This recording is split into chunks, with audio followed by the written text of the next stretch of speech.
یہ تین براعظموں Europe, Asia اور افریقہ کے درمیان پھیلا انسانی تاریخ کا عظیم الشان امپائر اوٹومان امپائر یا سلطنت عثمانیہ ہے۔ 6 صدیوں اور 2 کروڑ مربع کلومیٹر پر محیط یہ امپائر کبھی انسانی تاریخ کے چند عظیم ترین امپائرز میں سے ایک تھا۔ یہ سلطنت اس قدر بڑی تھی کہ آج کل کے دور کے تقریباً 40 ممالک کبھی اس سلطنت کا حصہ ہوا کرتے تھے۔ لیکن دوستو، تمام دنیا کی عظیم الشان سلطنتوں کی طرح یہ بھی ٹوٹ پھوٹ کا شکار ہوئی اور 20ویں صدی میں اس سلطنت کا تقریباً مکمل طور پر خاتمہ ہو گیا۔ یہ عظیم الشان سلطنت کب اور کیسے وجود میں آئی تھی، اور کیسے اس سلطنت نے پھر آنے والی 6 صدیوں میں دنیا کے ایک بڑے حصے کو اپنے زیر اثر کر لیا تھا، آئیے جانتے ہیں۔ دوستو، اس عظیم الشان امپائر کی کہانی شروع ہوتی ہے 13ویں صدی کے اختتام سے، جب 1299 میں ایک خانہ بدوش ترک جنگجو نے مغربی اناطولیہ یعنی آج کے ترکی میں ایک چھوٹی سی ریاست کی بنیاد رکھی۔ یہ بہادر جنگجو اوٹومان یا عثمان غازی تھے، اور اس سلطنت کو انہی کے نام کی مناسبت سے اوٹومان امپائر یا عثمانی سلطنت کا نام دیا گیا۔ اس کی بنیاد رکھنے کے بعد عثمان غازی نے اناطولیہ میں ہی آس پاس کے مزید علاقے بھی کنٹرول میں کر لیے، اور یہ امپائر تھوڑا تھوڑا کر کے پھیلنا شروع ہو گئی۔ 1324 میں سلطنت کے پہلے سلطان عثمان غازی کا انتقال ہوا تو یہ منصب ان کے بیٹے اورحان غازی نے سنبھالا۔ ان کے پیش نظر امپائر کو مزید وسعت دینا تھا۔ تخت سنبھالنے کے 2 ہی برس بعد 1326 میں اورحان غازی نے بازنطینیوں کو شکست دے کر بورسا کے شہر کو بھی عثمانی امپائر کا حصہ بنا لیا۔ بورسا شہر کا کنٹرول حاصل کرنے کے 9 سال بعد 1335 میں اسے امپائر کے دارالخلافہ کا درجہ بھی دے دیا گیا۔ اس کے بعد بھی عثمانیوں کی مزید فتوحات کا سلسلہ جاری رہا اور وہ ایشیا سے نکل کر یورپ تک جا پہنچے۔ یورپ میں سب سے پہلے 1354 میں گیلیپولی کا کنٹرول حاصل کیا۔ جزیرہ نما گیلیپولی کا یہ علاقہ آج کے جدید ترکی کا ہی حصہ ہے۔ یہاں سی آف مرمرا ایک اسٹریٹ یا آبنائی کے ذریعے بحیرہ روم یعنی میڈیٹرینین سی کے ملحقہ سمندر ایجین سی سے ملتا ہے۔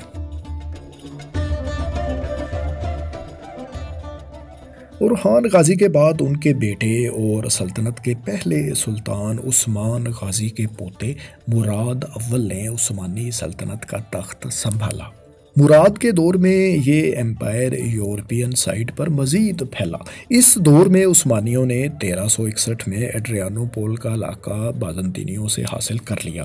یہ شہر آج ایڈرین کے نام سے جانا جاتا ہے اور موجودہ ماڈرن ترکی کا ہی حصہ ہے۔ اس شہر کو سلطنت کا حصہ بنانے کے بعد 1365 میں عثمانیوں نے اس کو اپنا دارالخلافہ بھی بنا لیا۔ پھر 1371 میں بیٹل آف ماریٹسا میں عثمانی امپائر نے سربین امپائر کو شکست دیتے ہوئے جنوبی سربیا اور مقدونیہ کو کنٹرول میں لیا۔ عثمانی شہنشاہوں کی فتوحات کا سلسلہ یہیں تک نہیں رکا، بلکہ اس کے بعد ہونے والی بیٹل آف کوسوو میں کوسوو کے علاوہ بالکن ریجن کے کچھ مزید علاقے بھی عثمانیوں کے زیر اثر آ گئے۔ 1389 میں مراد اول کے بعد بایزید اول عثمانیوں کے چوتھے سلطان بنے۔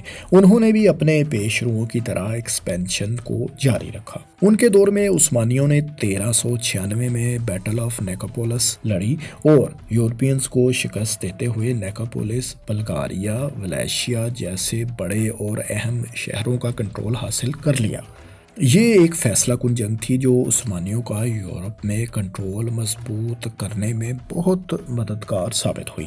اس کے بعد پھر یہ سلطنت بالکن ریجن میں مزید آگے پھیلتا رہا اور جلد ہی پورے اس ریجن کو اپنے کنٹرول میں لے لیا۔ دوستو، 1402 میں بایزید اول کے بعد عثمانی سلطنت کے سربراہ کے منصب کے لیے ایک سول وار بھی ہوئی جو 13 تک جاری رہی اور یہ جنگ جیت کر محمد اول نے سلطنت کی بھاگ دوڑ سنبھال لی۔ اس کے بعد امپائر یورپ میں مزید پھیلا۔ بازنطینی امپائر کے کچھ مزید علاقے ان کے کنٹرول میں آ گئے۔ یونان کا تاریخی شہر ایتھنز بھی عثمانیوں کے زیر اثر اسی دور میں آیا۔ پھر 1444 میں عثمانیوں نے یورپین اتحاد، ہنگری، پولش اور چیکوسلواکین فورسز کے خلاف بیٹل آف وارنا لڑی۔ اس جنگ میں عثمانیوں نے نہ صرف وارنا اور موجودہ رومانیہ کے کچھ علاقے حاصل کیے بلکہ جنوب مشرقی یورپ اور اناطولیہ میں بھی اپنا کنٹرول مزید مضبوط کر لیا۔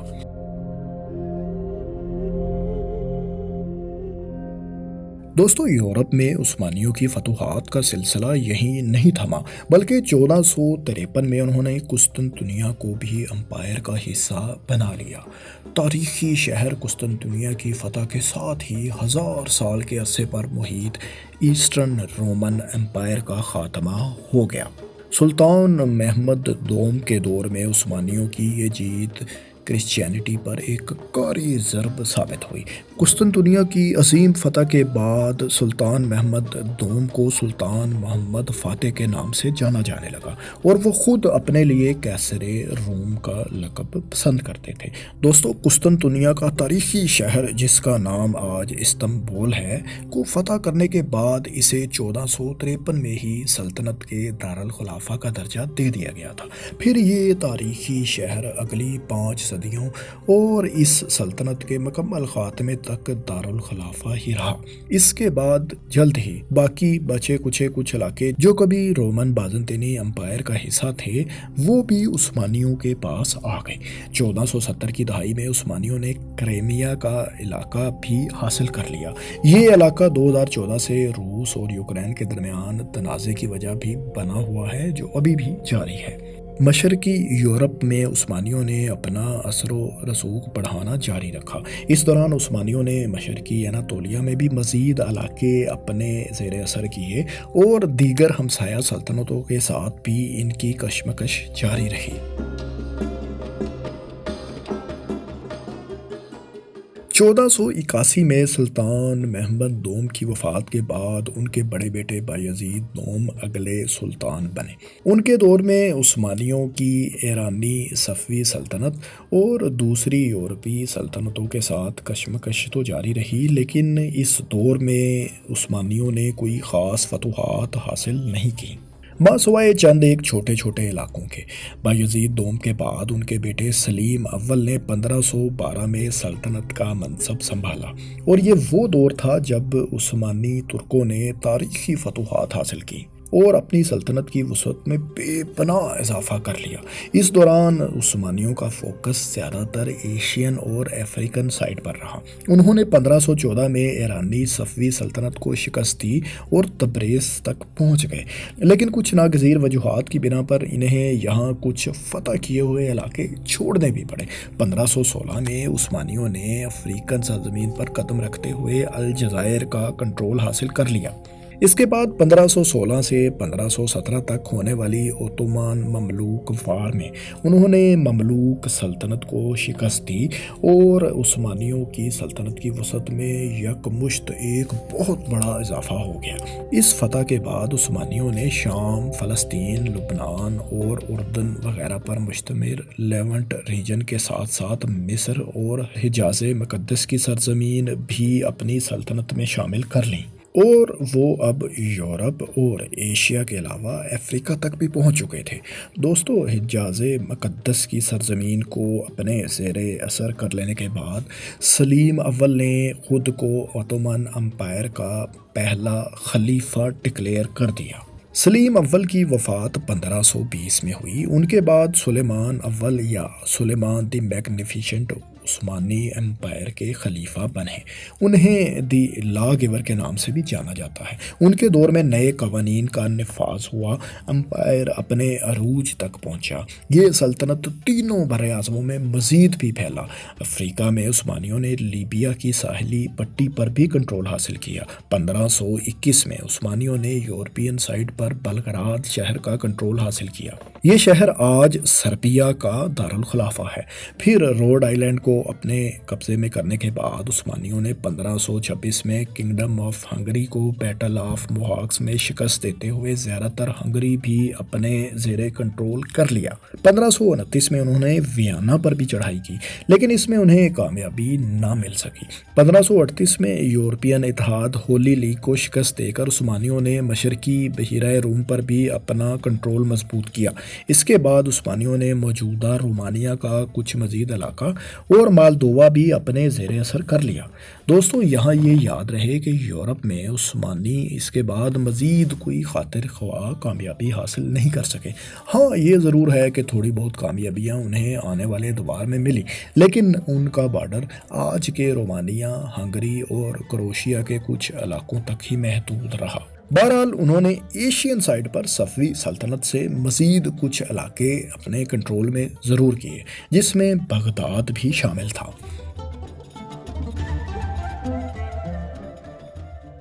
1566 میں سلیمان دی میگنیفیسنٹ کے انتقال کے بعد ان کے بیٹے سلیم دوم نے سلطنت عثمانیہ کے خلیفہ کا منصب سنبھالا۔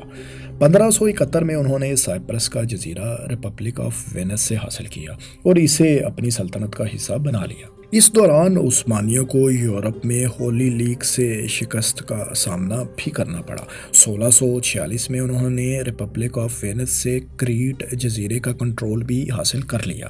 افریقہ میں لیبیا اور الجزائر کے درمیان بھی اپنا کنٹرول حاصل کیا۔ ایشیا میں عثمانیوں نے صفوی سلطنت کو شکست دیتے ہوئے اپنا کنٹرول بحیرہ قزوین تک کر لیا تھا، لیکن بعد میں ہونے والے معاہدوں میں دونوں سلطنتوں نے اپنے بارڈرز کا تعین کر لیا۔ بحیرہ اسود کے ساحلی علاقے بھی عثمانیوں نے 1566 سے 1683 کے دوران حاصل کیے، جبکہ عرب اور افریقن سرزمین پر بھی کچھ مزید فتوحات اس دوران عثمانیوں نے حاصل کی۔ اس طرح 17ویں صدی کے اختتام تک عثمانی ترک سلطنت رقبے کے لحاظ سے اپنے عروج پر تھی۔ اس کا رقبہ 3 براعظموں اور 2 کروڑ مربع کلومیٹر تک پھیل چکا تھا۔ موجودہ دور کے تقریباً 40 ممالک اس رقبے میں آتے تھے۔ عثمانی امپائر جب اپنے عروج پر تھا تو یہ آرٹس، سائنس اور فن تعمیر میں بھی عروج پہ تھا۔ عثمانی امپائر نے اپنے عروج کے دنوں میں اسلامی آرٹس، سائنس اور فن تعمیر کو بھی خوب فروغ دیا۔ اس دور کی کچھ شاہکار عمارتیں آج بھی عظمت رفتہ کی یاد دلاتی ہیں۔ دوستو، یہ تھی عثمانی سلطنت کی کہانی کہ کیسے اتنی وسیع و عریض سلطنت بنی اور کیسے یہ 3 براعظموں میں پھیل گئی۔ آپ کمنٹس میں اپنی رائے سے آگاہ کریں کہ آپ کو یہ ویڈیو کیسی لگی، اور کیا آپ جاننا چاہیں گے کہ آخر اس سلطنت کا خاتمہ کیسے ہوا اور یہ سلطنت کس طرح بکھرے حصوں میں تقسیم ہوئی۔ کمنٹس میں اپنی رائے سے ضرور آگاہ کریں، اور مزید دلچسپ ویڈیوز کو دیکھنے کے لیے ہمارے چینل کو سبسکرائب بھی کر لیں۔ شکریہ۔